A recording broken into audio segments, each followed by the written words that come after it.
Sgrwb mefus a siwgr moethus. Bydd angen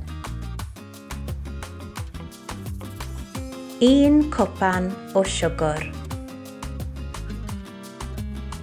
1 cwpan o fefus wedi'u sychrewi, 3 chwarter cwpan o olew cnau coco, 1 llwy fwrdd o rhin fanila,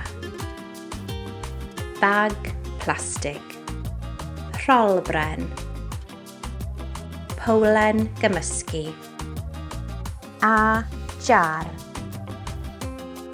Rhoi'r mefus yn y bag plastig. Malu'r mefus yn bowdwr man gyda rholbren.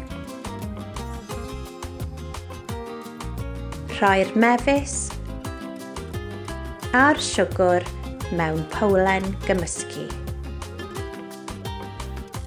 Cymysgu.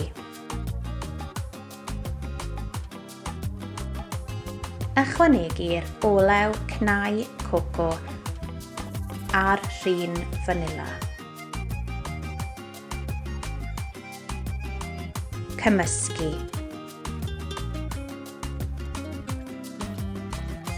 Rhoi'r gymysgedd mewn jar. Sgrwb mefus a siwgr moethus. Perffaith fel anrheg, neu i sbwylio eich hun.